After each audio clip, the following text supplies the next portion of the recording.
Olá pessoal, hoje mais um episódio do Bicalho Podcast. Esse episódio vai inspirar brasileiros que são empreendedores e pegaram a estrada do empreendedorismo e não pararam mais. Hoje eu recebo aqui o André Miller, cliente e amigo do setor automobilístico. É um bate-papo perigoso, eu como apaixonado por carros e o André que é bom de prosa, se deixar a gente não para mais aqui hoje. André, obrigado por aceitar meu convite e estar aqui para esse bate-papo. Uma satisfação, Dr. Bicalho. Eu que agradeço o convite. E estar aqui novamente, para mim, é uma satisfação. Como você muito bem falou, a gente já tem um vínculo de trabalho, que é o trabalho que você fez para mim, que foi maravilhoso. E amizade também, paralelo a isso. Você é de Santa Catarina, estado maravilhoso no Brasil, que tem um berço de empreendedorismo enorme, um estado de ótimos empreendedores. Fale para nós um pouco da sua história, o início no empreendedorismo e também no setor automobilístico. De onde vem essa paixão por carros? Então, essa paixão já começa lá na infância, doutor. Eu nasci numa cidade chamada Modelo, uma cidade muito pequena, a 60 km de Chapecó, oeste Santa Catarina. E desde a minha infância eu já experimentava isso com automóveis, porque eu costumo até brincar que os brinquedos só cresceram. Porque os meus irmãos já faziam isso. Eu sou filho de um dentista e também militar, soldado 25-3 da época da Segunda Guerra Mundial. Uau. É que eu sou o sétimo, nós somos em 7 irmãos, eu sou o mais novo. Então quando eu nasci, meu pai tinha 50 anos já. O pai de 21, eu 71. E eu peguei isso dos meus irmãos. O meu irmão mais velho, o Ingo, já nos anos 70 já buscava carro em São Paulo para revender em Santa Catarina. Na época, Corcel, Fusca, Dodge Polar, essas coisas. Depois disso, o meu outro irmão, já falecido em memória, o Astor, para quem eu trabalhei por muitos anos, e ali nesse período que foi oficializado o meu trabalho no automóvel. 4 de junho de 86 foi quando eu fui registrado. Então são 39 anos de história, ano que vem completo 40. Desse período, muito junto com o Astor, esse meu irmão, que eu aprendi muita coisa com ele. E então sempre eu tive ligado a carro, a mecânica, a tudo que envolvesse o automóvel, né? Aí, em 96, esse meu irmão foi candidato a prefeito da nossa cidade, não se elegeu por pouca diferença de voto, ficou muito frustrado com isso. E a partir dali eu tive que, também paralelo a isso, nasceu meu filho, claro, nesse mesmo ano. A partir dali eu tive que começar a carreira solo, assim, porque até então eu trabalhava com Astor, já tinha pego uma prática muito grande com eles, um bom aprendizado, e eu vi que eu estava pronto. Claro que a vida é uma constante, um aprendizado, mas eu vi que eu estava pronto para começar. E eu comecei ali na cidade de Modelo. Minha esposa é de Pinhalzinho, cidade próxima. Então, 2 anos de Modelo, mudamos para Pinhalzinho, onde ficamos mais 7 anos. De Pinhalzinho, mais 7 anos, ficamos em Chapecó. Chapecó, Palhoça, na Grande Florianópolis, Itapema. E aí, tomamos essa decisão de vir para cá, que é onde eu gosto de falar assim para as pessoas, doutor, que eu ter saído de uma cidade tão pequena, do interior, com pouca instrução de estudo. Obviamente que são colégios mais fracos, agradeço a todos os professores que passaram pela minha vida, maravilhosos, mas a gente tem tem que ter um empenho maior para sair dali, para conquistar as coisas. E essa virada de jogo, essa tomada de decisão de vir para os Estados Unidos, onde o idioma também é uma certa dificuldade para mim, é um desafio para mim, principalmente. Com meus filhos mais fácil, mas para mim é um desafio. A gente veio para cá com o inglês básico, então isso também é um impeditivo. Aliás, perdão, isso não é um impeditivo. É um obstáculo a mais. É um obstáculo a mais. Então você tendo garra, força de vontade, coragem, tem que correr atrás do sonho. E isso foi conciliado por toda a família junto. Todos nós decidimos isso junto, isso é importante. Sim. Quando todo mundo está a favor. E montamos aqui e a coisa começou a andar bem aqui também, mas eu gosto de deixar claro, doutor, que não perdi lá. Sim. Eu ainda faço muito negócio, tenho muitos clientes lá, porque foram 30 anos de loja de carro, então eu ainda faço muito negócio lá, graças a Deus, e continua maravilhoso lá, o laço de amizade e tudo, mas aqui é diferente. Aqui é diferente, a pegada é diferente, mas vale muito a pena. André, assim, o que eu falo é que o empreendedor no Brasil, ele é um corajoso, né? Nós temos um ambiente extremamente hostil, legislação trabalhista agressiva, a legislação de consumo extremamente difícil, especialmente no segmento automobilístico. A gente tem a questão do vício oculto, quando a gente trabalha com carros usados, é dificílimo, porque já tem um desgaste natural do produto, muitas vezes má fé nessas demandas, legislação tributária complexa. Então o empreendedor brasileiro, ele tem diversas habilidades que muitas vezes impulsionam ele a seguir em frente. Agora, os Estados Unidos é um país com legislação diferente, língua diferente, regras diferentes. Mas essa musculação que foi feita no Brasil, você entende que isso te ajuda a empreender aqui na América?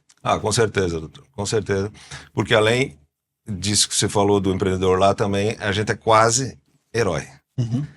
A grande maioria, porque uma taxa tributária que tem e tudo que envolve lá é complicado você empreender no Brasil. Mas com certeza, respondendo a tua pergunta, isso me fortaleceu, e muito. Apesar de ser um estado assim que, digamos que no geral, assim, um dos mais tranquilos em questão de violência, é um estado muito produtivo, então isso claro que vem a favorecer. Mas essa questão de empreender no Brasil é complicado. Vejo que não precisaria ser assim, deveriam ter uns caminhos mais leves para se empreender no Brasil, né? E é isso, a gente está aqui lutando, existem os obstáculos, mas vale muito a pena. Primeiro mundo, né? Essa terra aqui é fantástico. Inclusive, eu acho que essa frase veio de você lá no início do nosso processo. Estar aqui não é um direito, é um privilégio. Então, é isso que eu penso, é isso que eu sinto hoje, né? Eu sou suspeito para falar dos Estados Unidos, eu sou apaixonado com os Estados Unidos, né? É um país, eu falo que aqui o empreendedor é o principal player da economia. No Brasil, o empreendedor é o lobo mau. Enfim. Exato. E aí o Estado, ora é o Estado a chapeuzinho vermelho, ora é outro, mas o empreendedor sempre é o patinho feio da história. Sempre. Aqui não. O governo entende que o empreendedor é a mola propulsora do país, ou seja, eu tenho que favorecer um ambiente para que as pessoas tenham coragem de empreender. E no Brasil a gente vive um ambiente de tanta hostilidade que as grandes mentes normalmente procuram um concurso público. Então, o grande inventor, o grande gênio, dificilmente vai ter no Brasil, porque ele fez concurso. E eu não estou desmerecendo. Não. E falo que não estou desmerecendo de forma alguma, porque eu sou filho de médico, meu pai é médico no Brasil, e meu pai foi funcionário público grande parte da vida dele, um excelente funcionário público, uma carreira extremamente bonita, nobre, mas nós temos que estimular as pessoas que vão empreender, porque o empreendedorismo é que gera emprego, que gera riquezas para o país através de impostos, que colabora para o desenvolvimento de toda a economia local. Isso. Então, um ambiente de hostilidade para o empreendedor, ele é extremamente nocivo, né? Mas de onde veio o desejo de se mudar para os Estados Unidos? Isso partiu, doutor, mais dos meus filhos mesmo, sabe? A ideia inicial. Eu até te confesso que eu tinha um certo bloqueio de vir para cá. Eu não sei porquê, eu fui para a Europa, eu fui para a China, mas eu não tinha uma curiosidade de conhecer os Estados Unidos pessoalmente. E com o crescimento dos meus filhos, e ele nos convidando, e sempre falando sobre isso, chegou em 2020, agora, recentemente, né, 5 anos atrás. Pai, vamos se organizar aí, a gente vai conhecer os Estados Unidos. Bora, né? Também não é por causa de uma coisa pessoal minha que eu vou deixar de confraternizar isso com a minha família, né? E viemos em 2020, onde eu sempre comento assim, quando você vai citar alguma coisa para outra pessoa, um filme, alguma coisa, não enfatize muito, para a pessoa não criar muita expectativa. Não decepciona, Pra né? não decepcionar. Os Estados Unidos, para mim, foi o contrário disso. Uhum. Eu não imaginava que fosse tudo isso que ele é.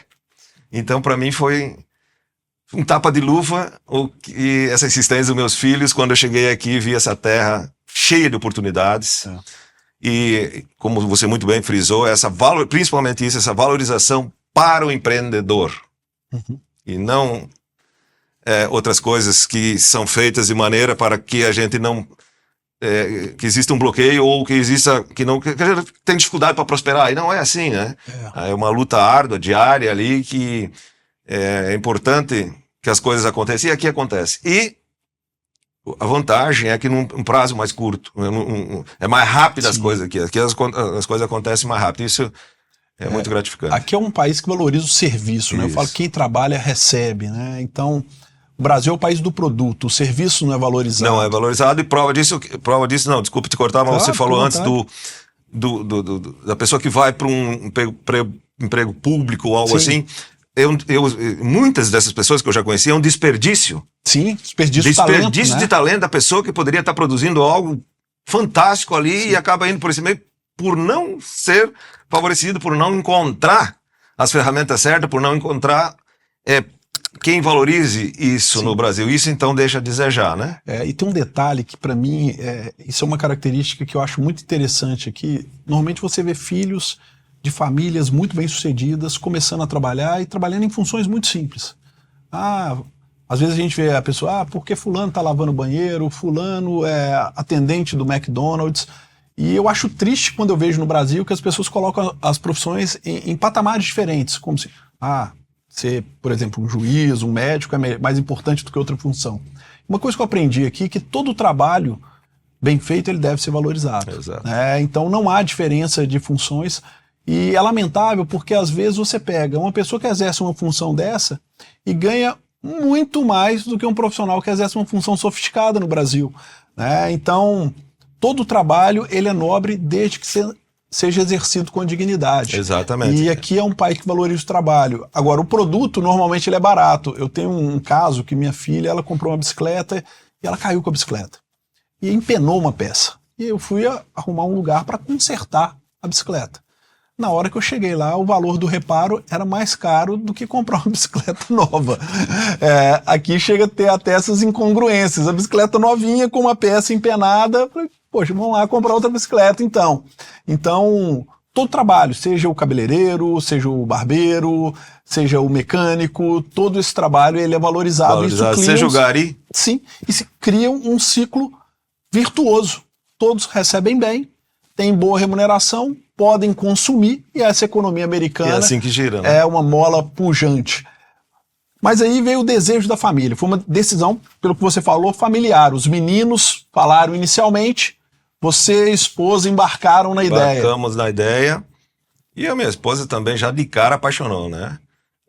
Hoje, digamos assim, falar em voltar, hoje eu seria voto vencido, né? Porque a minha esposa e meus filhos não iriam, né? E também pro momento, assim, não tem...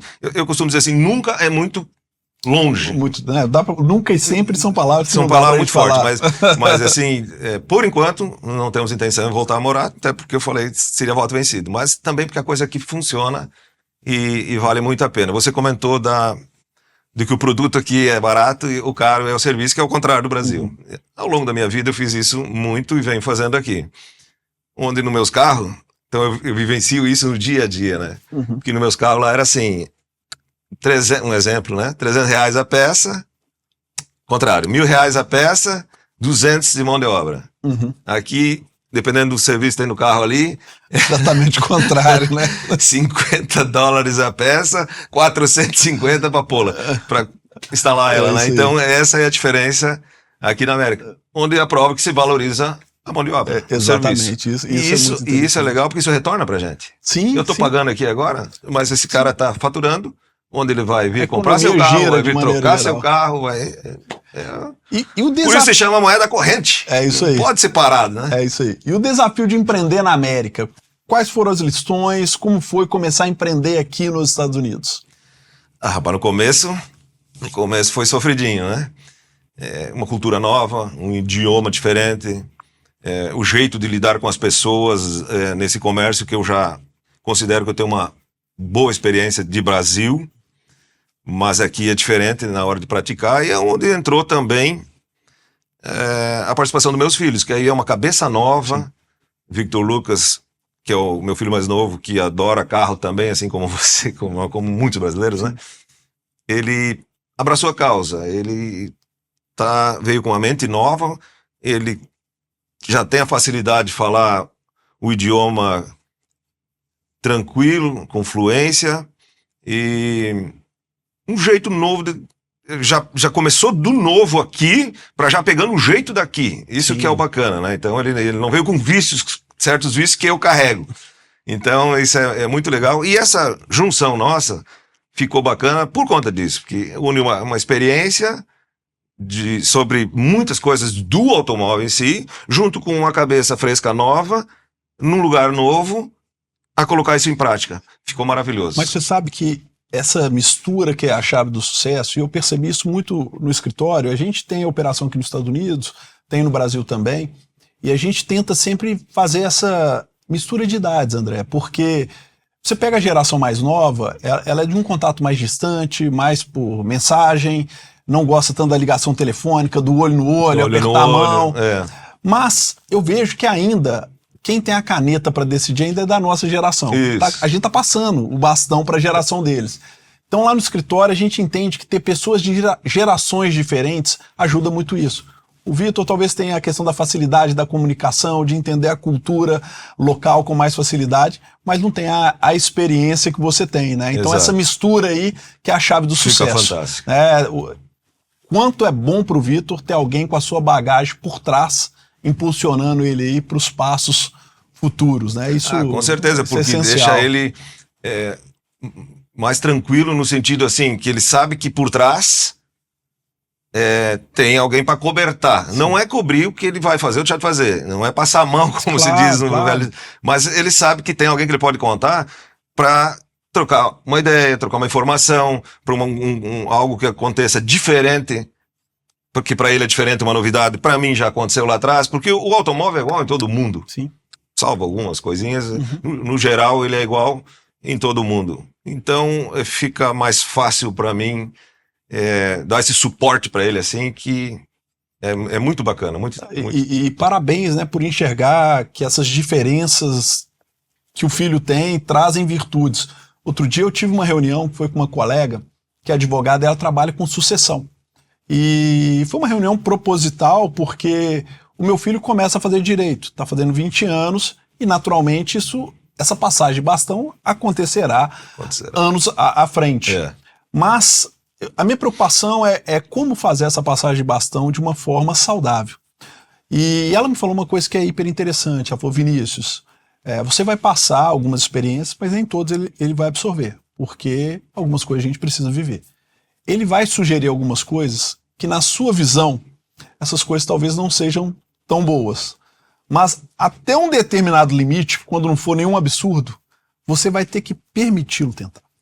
Porque talvez a sua geração não vai aceitar algumas coisas e ele vai estar enxergando à frente, ou algumas experiências ele vai precisar viver, de fazer certo ou errado. E isso, para mim, foi bem interessante, porque eu vejo que algumas pessoas mais experientes como nós, né, que temos cabelo branco, você não tem cabelo branco, né, mas deu para entender. Enfim, muitas vezes a gente fica muito senhor da razão. E acha que o nosso filho está falando não é o correto. Então é muito importante criar essa área de manobra para que eles possam desenvolver as habilidades Até dele. Porque você teve isso lá atrás também. Sim, sim. Com uma diferença, não era teu pai. Sim, exatamente. Que o teu pai vem de uma outra atividade. Todo mundo tem a curva de aprendizado. Então eu percebo que é um pouquinho mais complicado quando esse fato realmente de passar o bastão mesmo. Sim.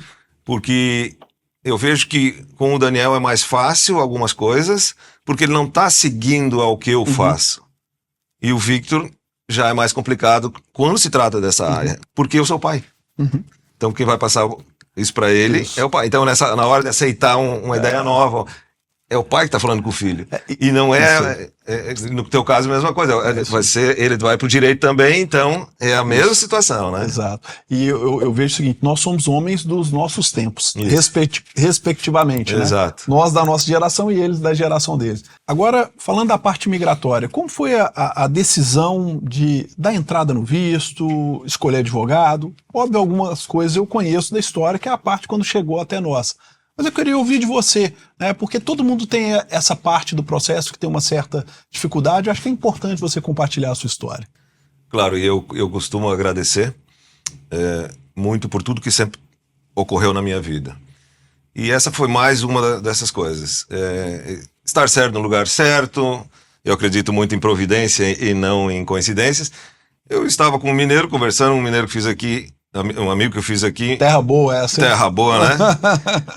E aí, Marcos, o nome dele, ele falou: Miller, se tu precisar de um advogado, e você vai precisar de imigração, tem esse doutor Bicalho aqui que eu conheço, que eu já ouvi falar, ele não fez o processo contigo, mas me indicaram como um cara muito sério e fiquei sabendo que é isso mesmo, então se tu precisar, fica a dica aí. Claro, vou precisar mesmo, peguei o seu contato, te chamei, você muito em breve já respondeu, onde começamos a conversar, você marcou uma reunião no seu escritório, eu compareci lá e eu costumo dizer, como a gente trabalha com pessoas há mais de 30 anos, eu costumo dizer que é difícil a gente se enganar quando você bate o olho na pessoa, que a gente é daquele jeito antigo do olho no olho, né?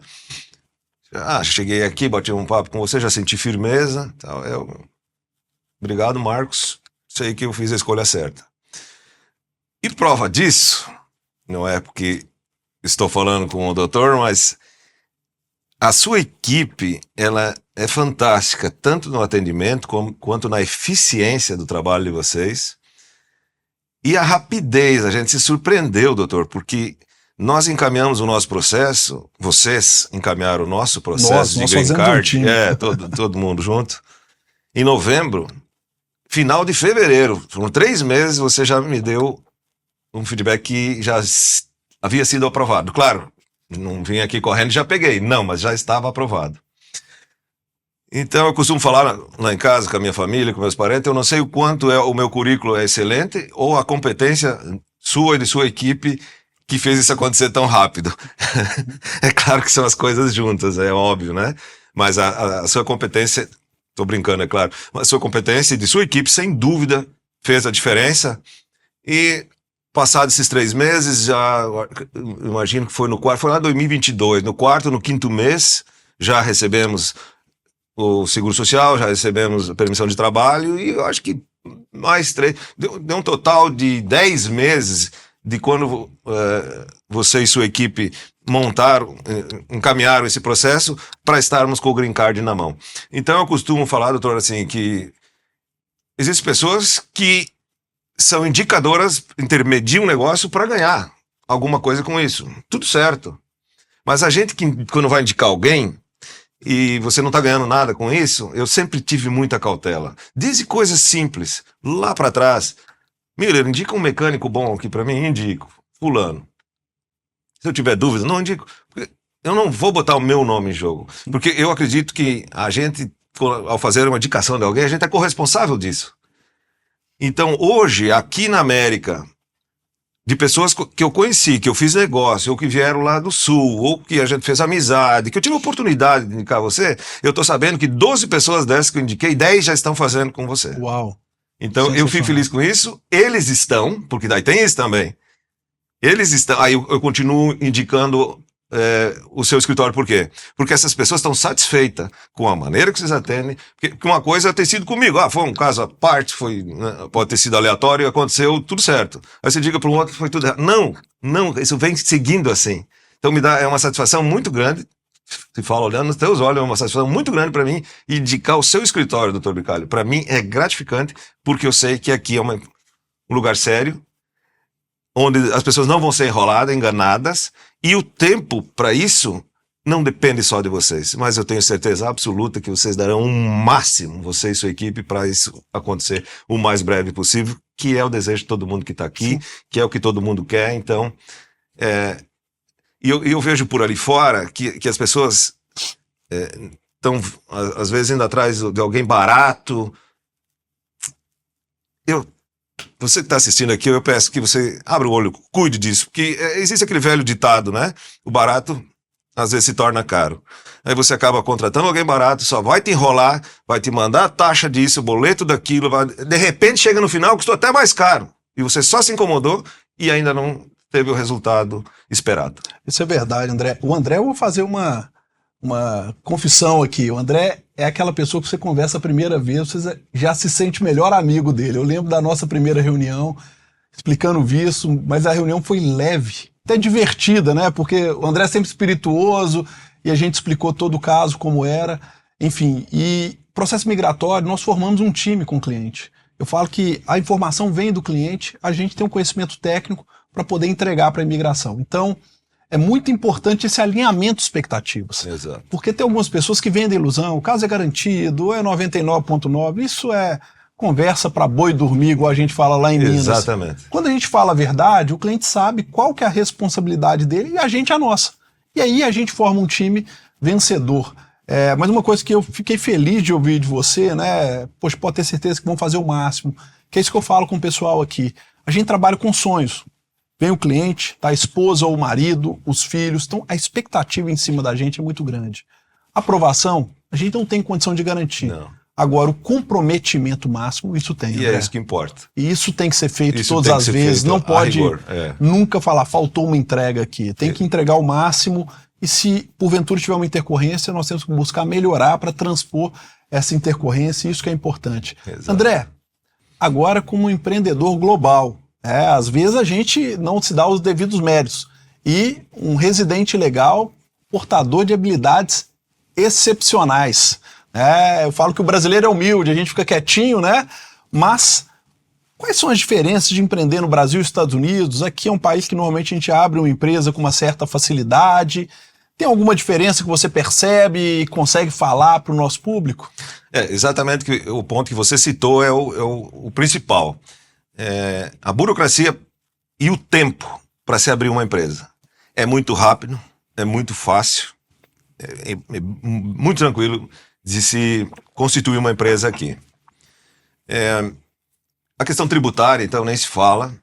E como a gente já falou outrora, essa questão do governo em si tem um incentivo muito grande em cima de empresas. Então, isso é o principal. Isso eu acho que é assim, o carro-chefe, a coisa principal aqui nos Estados Unidos, a diferença maior, né? Sim. André, sua história é um exemplo de coragem e determinação. Você saiu do interior de Santa Catarina, trilhou seu caminho, falou aqui pra gente toda essa jornada e hoje tem negócios no Brasil e nos Estados Unidos. Eu queria que você desse um conselho para quem está lá no Brasil, está pensando em imigrar, nessa dúvida se vai, se tenta, enfim, falasse da sua experiência e o que você acredita que pode ser útil para essa pessoa. Porque muitas vezes a gente está nesse momento de tomada de decisão e a gente cria algumas fantasias, né? Nem aqui é a ilha da fantasia, não, né? E nem é também um país que a chegada aqui, a regularização é intransponível, como alguns tentam passar. Então acho que ouvir de alguém que viveu a história é algo que pode fazer a diferença para quem está nessa jornada ou pensando em entrar nela. O que você falaria? Eu já tenho até dito, doutor, para algumas pessoas que, do meu meio, amigos, clientes, que já têm uma vontade, pessoas que já me chamaram por conta disso, de fazer essa pergunta para mim. Como eu falei para essas pessoas, eu reafirmo para todos. Se você tem essa vontade, se tem esse desejo, principalmente se você tem filho pequeno, não é o caso se não tenha, mas principalmente isso já favorece mais ainda, você vai trazer uma criança para cá, fresquinha, falando um idioma português fluente, vai aprender o inglês fluente, vai pegar um hispano de graça, então vai passar a falar 3 línguas. E vai estar morando num país de primeiro mundo, que é maravilhoso. Então, se você tem essa vontade, realize. Se organize. Esse é o principal ponto que eu cito. Se organize na questão documental. Primeiramente, vai atrás disso, se informa para se legalizar aqui. Mesmo vindo antes, mas já tenha isso encaminhado. para você não ter surpresas depois. E esse é o principal fator. Mas se você tem esse desejo, corra atrás. Vem para cá, vale muito a pena. André, parabéns por sua história. Eu tenho certeza que ela inspira muitos empreendedores no Brasil que desejam viver o sonho americano. Então, esse bate-papo nosso aqui, ele servirá de inspiração para muitas pessoas. Obrigado por aceitar o nosso convite. Se você gostou desse vídeo, curta, compartilhe e continue nos seguindo. Pode também enviar suas dúvidas por e-mail. Até a próxima!